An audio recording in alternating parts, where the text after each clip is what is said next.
So if you have received an admission to any school in the US, this video is for you.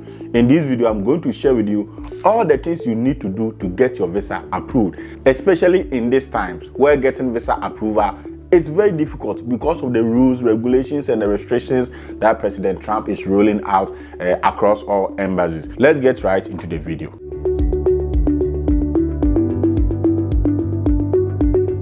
The first thing you need to do is to make a decision.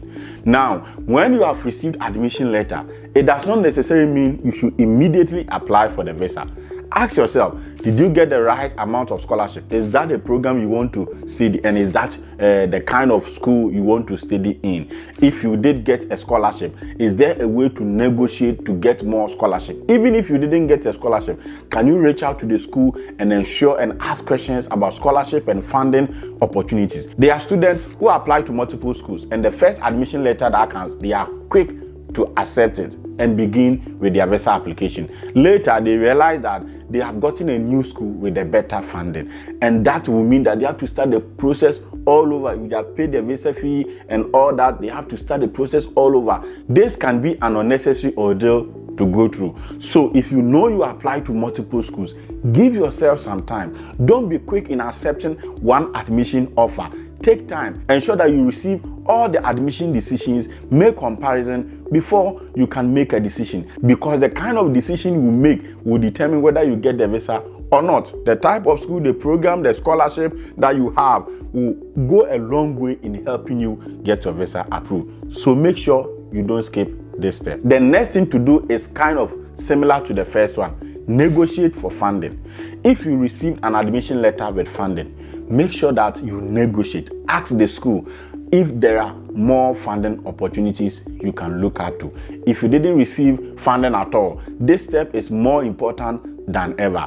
Ask the school about graduate assistantship, about research assistantship, on-campus jobs, other external scholarship. Reach out to the school. Don't just be in your corner and be depressed and be worried because you didn't get a scholarship. There are some students who receive admission letters without funding, but they reach out to the department, and the department send them links and other opportunities that they can apply to. So make sure that you negotiate. Even if you get admission with funding, negotiate. I remember before I came to Yale, I got programs and admissions into Boston and Emory, but I went ahead to negotiate. I called Yale admission team, I explained to them my situation, and in most cases, some of the schools will give you options that will help you better understand your funding options before you finally accept to go to the school. After that is done, wait for your I-20. You cannot go ahead with the visa application process if you have not received an I-20.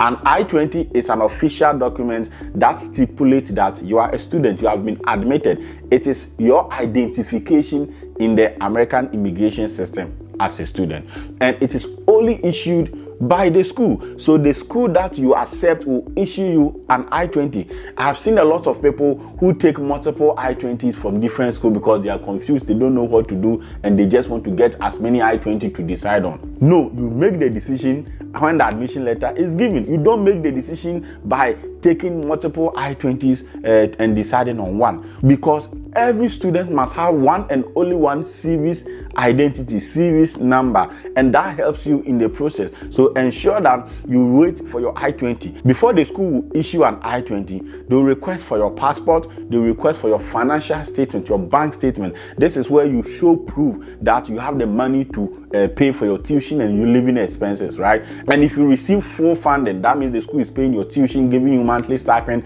that covers your living expenses. In that case, you will not need any bank statement or any proof of fund. One important tip that I always tell people: schools have started checking authenticities of bank statement. So make sure you don't go and buy fake bank statement. There are people who are giving, issuing, and selling fake bank statement at huge prices, 10,000 Ghana cedis, 5,000 Ghana cedis, but the bank statement does not exist. They just sit in their own corner, and through an Excel, they create a bank statement, they stamp on it, and they issue and sell it to you. That is wrong. Be careful. Make sure that you know where you are taking your bank statement from. Begin to ask family and friends. Ask people you love. Ask people you know. Ask people you can trust, that if they can sponsor you, if they can give their bank statement to sponsor sponsor you in case you need it. That is important. That is better than rushing to black market or wherever to going to buy bank statement. It can affect you. Recently, we've seen about 3 students whose admission have been rescinded because they bought fake bank statements and the school reached out to the bank to verify. Schools have started verifying bank statements with the banks. So be careful. Don't put all the work that you've done, all this while school application, everything.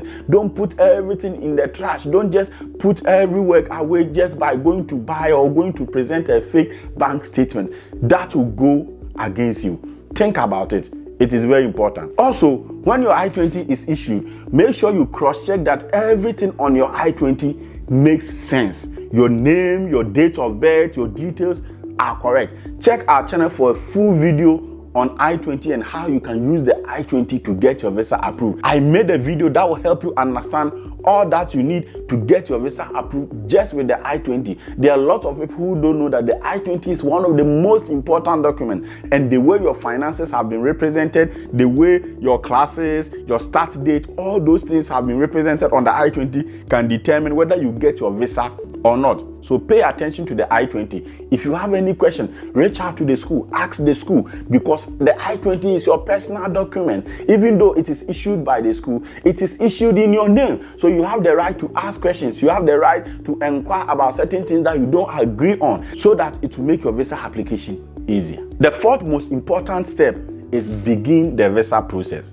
This is one of the most important steps in the entire process. Don't rush it. Many people rush it. Like, we have so much misconceptions and obsessions about traveling to the US, to the extent that we don't pay attention to anything. We don't read, we don't ask questions. We just go ahead and make a lot of mistakes that comes back to hurt us. So before you start the process, make sure that you begin by creating an account with the embassy. That is the account where you book for your visa interview. I have a full video about how to create an account to book for visa interview, schedule appointment, and everything on this channel. Make sure to check it out. The next thing is to create your DS-160. The DS-160 is your visa application form. It is the official document that will be in the US system, possibly forever. So you don't joke with it. Whatever information you put on the DS-160 form is important. Every information, from your name to your passport to your family in the US or your family back home, to the kind of job you do, the money you receive, to the security questions, everything you put on the DS-160 form is important. So take your time. Also, I have also done a lot of videos specifically on how to fill the DS-160 form by yourself. You don't have to go to an agent or somebody to fill it for you. Even if you are using an agent, there are some people who put all their trust in an agent, not knowing that the application form is about them, and whatever mistakes that the agent make, it affects them but not the agent. So even if somebody is helping you fill the form, make sure that you see it, make sure that you review it, make sure that you go through before it is submitted. Make sure you cross-check your name, you cross-check your date of birth, you cross-check the kind of job you do, your marital status. I've seen people who are not married, but they put on the DS-160 that they are married because their agent made a mistake. The embassy is not going to forgive you if your agent make a mistake. So watch our video. If you also need one-on-one help, personal help with that, we can also help you. Just reach out. Also, understand that the information you put on the DS-160 is important, because when you give any contradictory information at the visa interview room, your visa will be denied. So you must be aware of what you put on the DS-160. Now, after you are done with the DS-160 and you've gone through the process to book for your appointment and pay your visa fee, the next important thing is to gather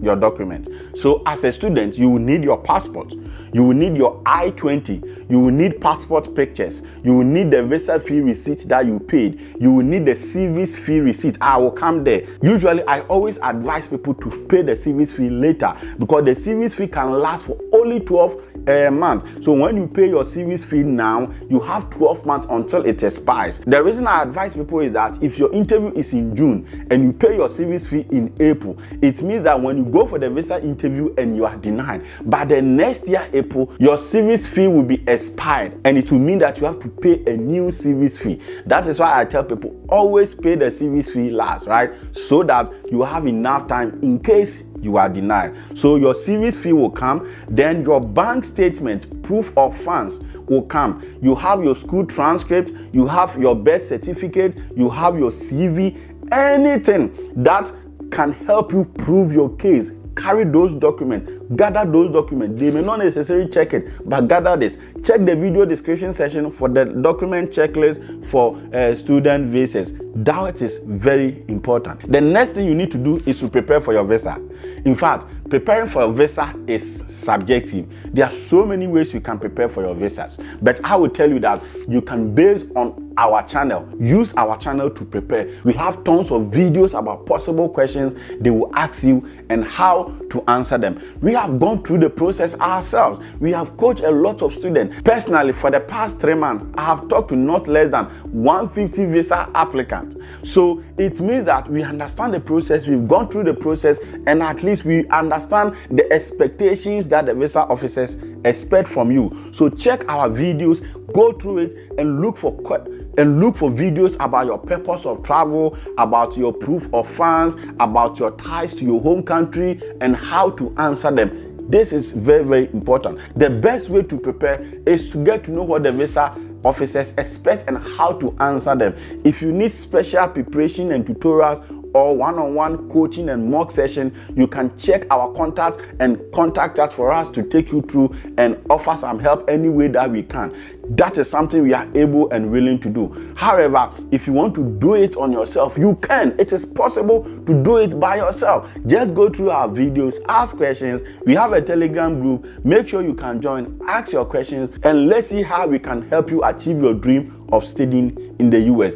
The school application process is a whole lot. So doing the right thing to get your visa is very important in this sense. Now that you know all the things you need to do, these are things you must avoid.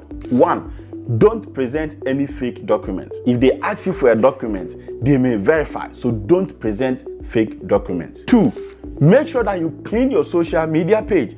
Anything on your social media page that suggests violence, that suggests hate, that suggests speaking against America, US, Trump, or anything, make sure you clean it, because social media has become a tool for the visa officers to make a decision. They can quickly check your social media to see what you are saying there. When you get to any port of entry at the United States, the immigration officers can search your phone, search your social media, and see what you are saying and even deny you entry. So be careful about social media. 3, don't overly dress. You are going for a student visa. You are not going for a wedding, or you are not a best man at the embassy. So dress simple and neat. 4, be consistent. Make sure that the responses, the answers you give at the visa interview room matches with the answers you gave on your visa application form. If you said you have been working with a certain institution, don't go to the visa interview and say you are unemployed. That is inconsistency. If you said on the form that you didn't have any family in the US, don't go to the visa interview room and tell the visa officer you have your parents or your brothers in the US. That will get your visa denied. Also, if you need any help, you can reach out to us at www.baitlamadedu.com, and you find our WhatsApp and our email, our Telegram page. Everything that you need is in the video description. Please subscribe, like, and let us know your thoughts in the comment section. As always, theology is fine. Trust me.